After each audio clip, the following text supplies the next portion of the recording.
As a talented interior designer, I had my life mapped out at 35.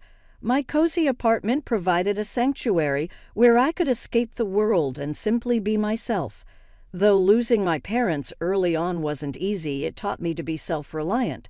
I grew accustomed to the tranquil evenings and the solitude that comes with living alone.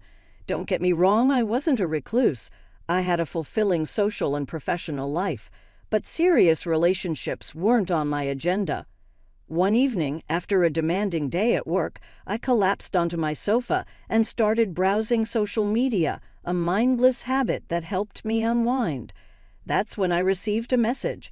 "Hi there, Natalie. Your designs are incredible. Have you ever considered working on commercial projects?" I paused, my thumb hovering over the screen. The profile picture showed a charming man with a friendly smile. Jake Thompson, 38, business owner. After a moment's hesitation, I replied, "Thank you, Jake. I've done a few commercial jobs, but I mainly focus on residential design." Certainly, Jake and I began conversing. Initially, it was strictly professional, as he ran a small logistics firm and was considering redesigning his workspace. However, over time, our talks broadened to encompass various subjects, from films and literature to cherished local haunts. The exchange flowed naturally, without strain. Then, a week into our digital dialogue, Jake made an unexpected proposal. "Natalie, I've truly relished our chats. Would you be open to meeting up for a coffee? No obligation, but I believe it could be a pleasant experience." I stared at the message, my heart doing a little flip. "Sure, why not? There's a great little cafe near my office. How about Saturday at 2? Saturday rolled around, and I found myself standing in front of my closet, suddenly aware of how much of my wardrobe consisted of work clothes. I settled on a casual sundress, something that said, "I made an effort, but I'm not trying too hard." The cafe was buzzing when I arrived. I scanned the room, my eyes landing on Jake. He was even more handsome in person, with kind eyes and an easy smile. He stood up when he saw me, waving me over. "Natalie, it's great to finally meet you," he said, his voice warm and genuine. "Likewise," I replied, sliding into the seat across from him. "I hope you haven't been waiting long." And just like that, we fell into conversation. Jake was attentive, asking thoughtful questions about my work. He told me about his transportation company, the challenges of managing a fleet of trucks and drivers. Time flew by, and before I knew it, we'd been talking for hours. As we left the cafe, Jake turned to me. "I had a great time, Natalie. Would you like to do this again sometime?" I found myself nodding before I even realized it. "Yeah, I'd like that." Over the next few weeks, Jake and I started seeing each other regularly. Our coffee dates turned into dinners, and soon we were spending most of our free time together. There was something about Jake that made me feel at ease. He was competent without being arrogant, smart without being condescending. As the months passed, our relationship deepened. Jake introduced me to his mother, Sarah, a kind woman in her 60s who had recently suffered a stroke. She lived with Jake in a modest house on the outskirts of town. "Mom, this is Natalie," Jake said, his arm around my waist. Sarah's face lit up. "Oh, Jake's told me so much about you. Come in, come in." Despite her condition, Sarah was warm and welcoming. We spent the afternoon chatting, and I found myself growing fond of her. It was clear that Jake was devoted to his mother, and seeing this softer side of him made me fall for him even more. As we were leaving, Sarah pulled me aside. "You're good for him, Natalie. I haven't seen Jake this happy in years." Her words stayed with me, warming my heart. For the first time in a long time, I felt like I was part of something bigger than myself. Our relationship wasn't without its challenges. Jake's work often kept him busy, and there were times when I felt like I was competing with his company for attention. But he always made time for me, surprising me with lunch dates or leaving sweet notes in my apartment. A year flew by in a whirlwind of love and laughter. On our anniversary, Jake took me to the same cafe where we had our first date. As we finished our meal, he reached across the table and took my hand. "Natalie," he said, his voice trembling slightly, "this past year has been the best of my life. You brought so much joy and love into my world. I can't imagine my life without you." My breath caught in my throat as he got down on one knee, pulling out a small velvet box. "Will you marry me?" Tears welled up in my eyes as I nodded, unable to speak. Jake slipped the ring onto my finger, and the cafe erupted in applause. As we left hand in hand, I couldn't stop staring at the ring. It was beautiful, but more than that, it represented a future I never thought I'd have. We decided to have a small wedding, just close friends and family. Sarah was overjoyed, insisting on helping with the planning despite her health issues. The day of the wedding was perfect. As I walked down the aisle, seeing Jake's face light up, I knew I had made the right decision. We exchanged vows, promising to love and support each other through whatever life threw our way. At the reception, Sarah pulled me aside, her eyes glistening with tears. "Welcome to the family, dear," she said, hugging me tightly. After the wedding, Jake and I decided to move into Sarah's house. It made sense. She needed care, and the house was spacious enough for all of us. I rented out my apartment, packing up my life into cardboard boxes with a mixture of excitement and trepidation. The first few months of marriage were blissful. Jake was attentive and loving, always ready with a kiss or a kind word. Sarah and I grew closer, bonding over our shared love of gardening and cooking. It felt like I had gained not just a husband, but a mother as well. Determined to help Sarah recover from her stroke, I hired a massage therapist and a therapeutic gymnastics coach. The improvements were slow but steady. Within a few months, Sarah was walking normally, even starting to putter around in the garden and cook meals. As for Jake and me, we were in no rush to have children. We both wanted to focus on our careers and enjoy our time together. But as our first wedding anniversary approached, I noticed a subtle shift in Jake's behavior. He started staying late at work more often, citing issues with drivers or last-minute client requests. At first, I didn't think much of it. After all, running a business wasn't easy, and I often worked late hours myself. One Saturday morning, as I was enjoying my coffee and a good book, Jake announced he had to go into the office on the weekend. I asked, surprised. He shrugged, not meeting my eyes. "Yeah, some paperwork I need to catch up on. Don't wait up for me, okay?" As he left, I felt a twinge of unease, but I pushed it aside, focusing instead on my plans for the day. It was Sarah who first voiced her concerns. We were in the kitchen preparing dinner when she broached the subject. "Natalie, dear," she began, her voice hesitant, "have you noticed Jake's been working a lot lately? You should keep an eye on him, you know. Don't let him take you for granted." I turned to her, surprised. "What do you mean?" She sighed, looking suddenly older. Men sometimes get restless. They forget what they have at home. Her words sent a chill through me. Was she speaking from experience? I wanted to ask, but something in her expression held me back. That night, as I lay in bed waiting for Jake to come home, Sarah's words echoed in my mind. For the first time, I allowed myself to consider the possibility that something might be wrong. When Jake finally crawled into bed in the early hours of the morning, I pretended to be asleep. He smelled of cigarette smoke, and was that perfume? My stomach churned, but I kept my eyes closed, my breathing steady. The next morning, I made a decision. I couldn't live with this uncertainty, this growing doubt. I needed to know the truth, whatever it might be. With shaking hands, I picked up my phone and searched for private investigators in our area. It felt wrong, a betrayal of trust, but the alternative, living with this gnawing suspicion, seemed worse. I found a highly rated agency and made an appointment for later that week.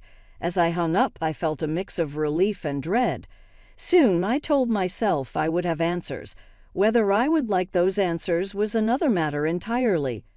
The detective's office was small and cluttered, with files stacked haphazardly on every surface. The detective himself, a grizzled man in his 50s, introduced himself as Mike.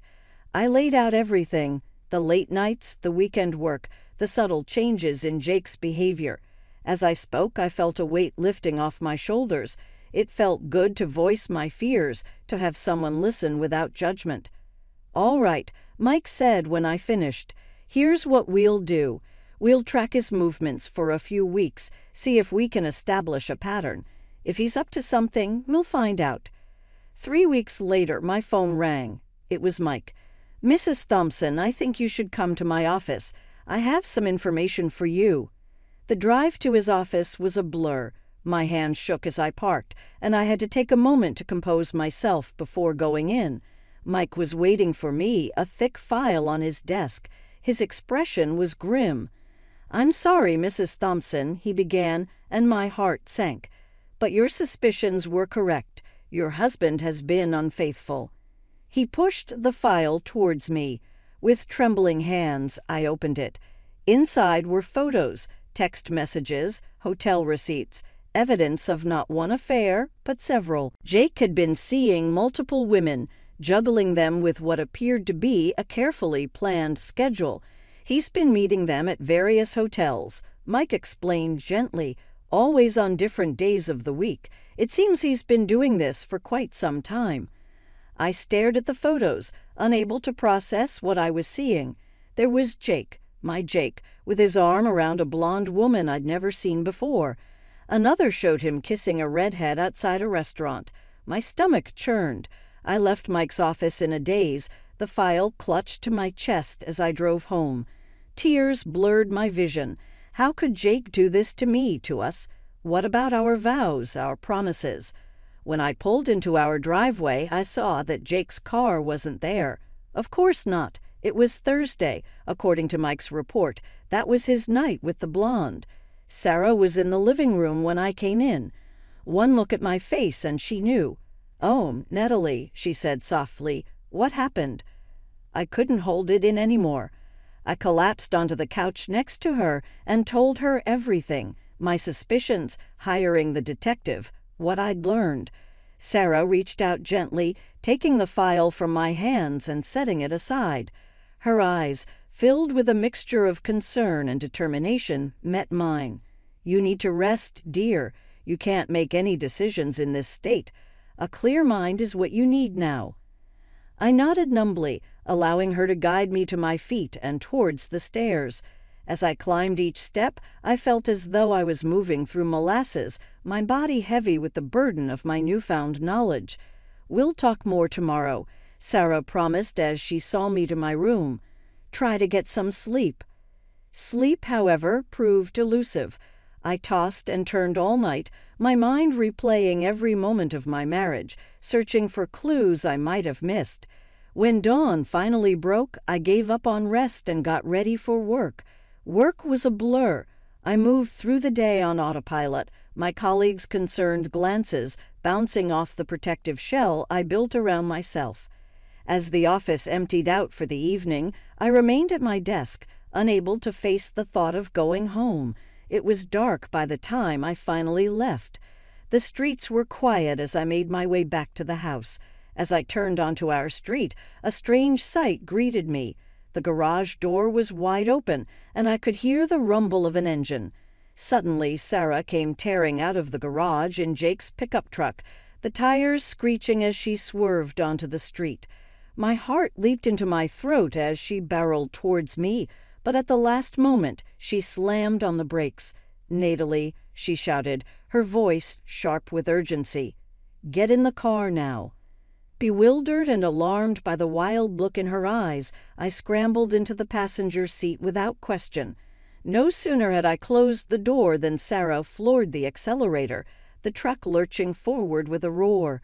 In the rearview mirror, I saw Jake burst out of the house, his face contorted with rage. He ran after us, shouting and cursing, but Sarah didn't slow down. We tore down the street, leaving him behind. I turned to Sarah, my heart pounding. "What's going on?"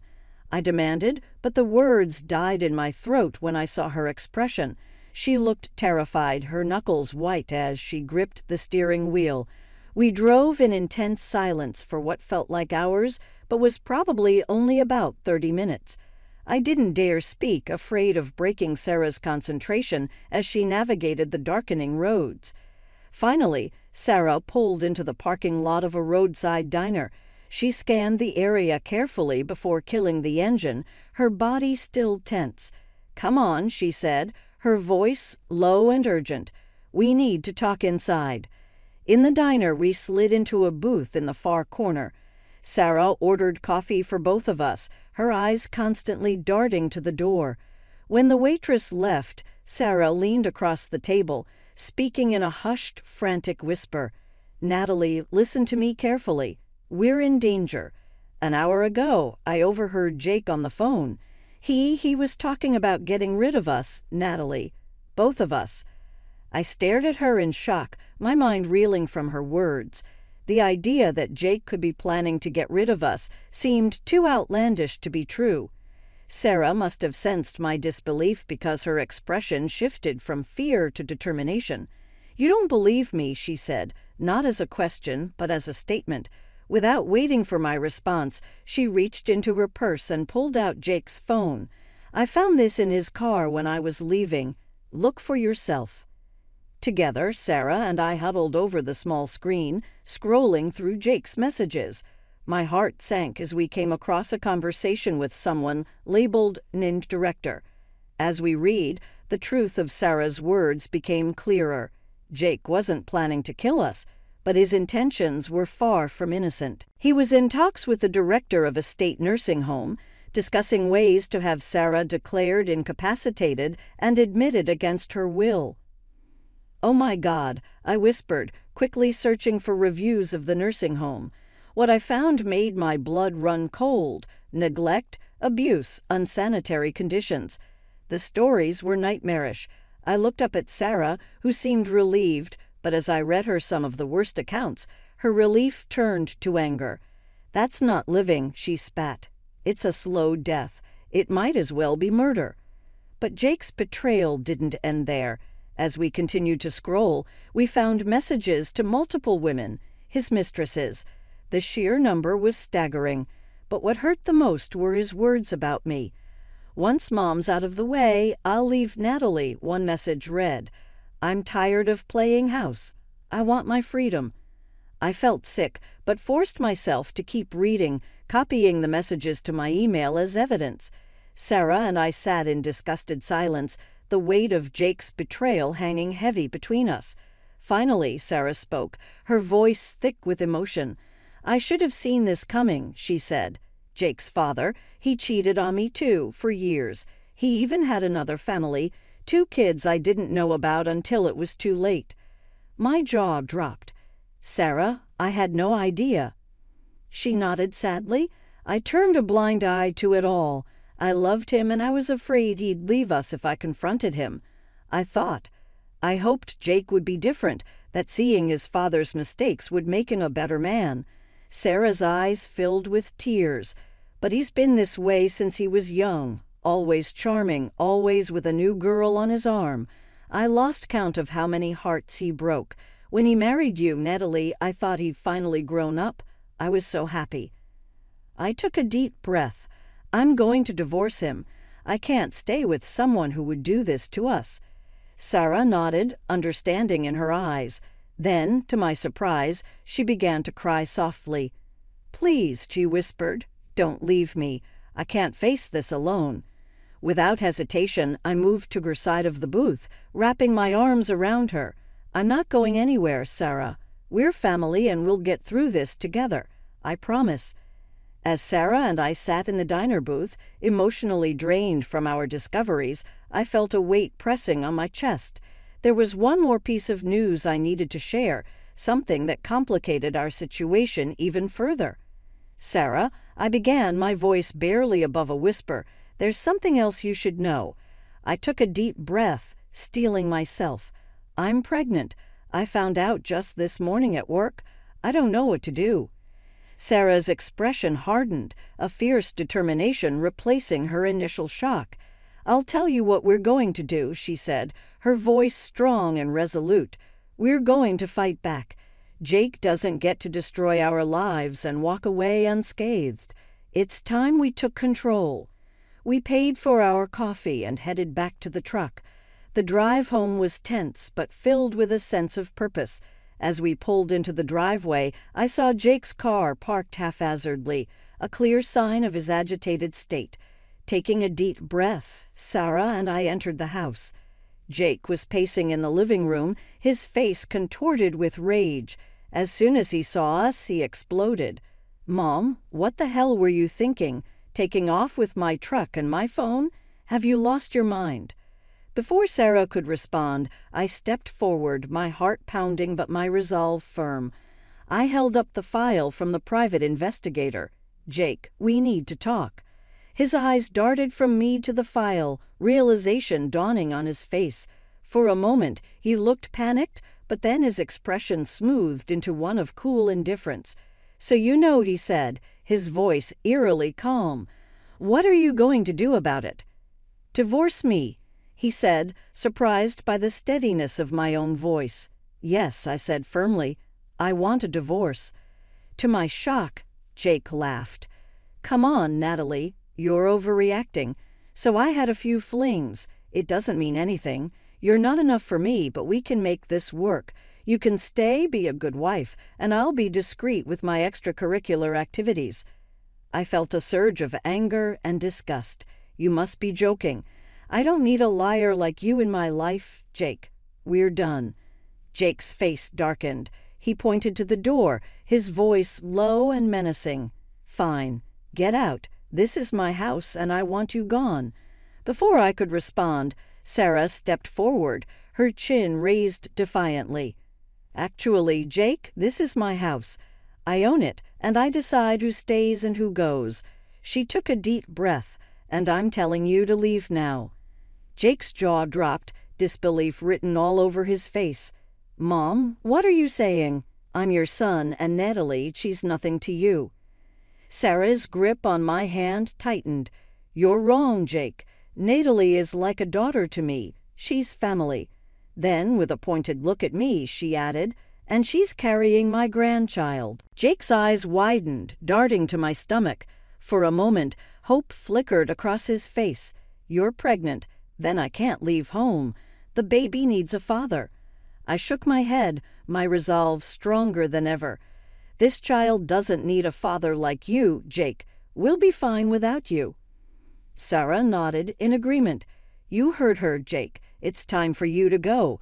We'll have the locks changed in the morning." Jake looked from Sarah to me, realization dawning that he had lost this battle.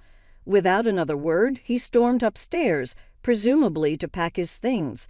As the sound of his angry footsteps faded, I turned to Sarah, overwhelmed by the events of the day. She pulled me into a tight hug, and I felt the tension begin to leave my body. The months following that fateful night were a whirlwind of legal battles, emotional turmoil, and new beginnings. The divorce proceedings were messy, as expected, but with the mountain of evidence we had gathered, Jake didn't stand a chance. I sat in the courtroom, my hand resting protectively over my growing belly as the judge delivered her verdict. Jake's numerous infidelities, coupled with his attempts to manipulate Sarah's living situation, worked heavily in my favor. The judge's stern voice echoed through the room as she awarded me a substantial compensation package. "Mr. Thompson," she said, her eyes boring into Jake, "your actions have been reprehensible. This court finds in favor of Mrs. Thompson and orders you to pay compensation for emotional distress." I watched Jake's face contort with anger and disbelief. For a moment, I felt a pang of sadness for the man I thought I had married.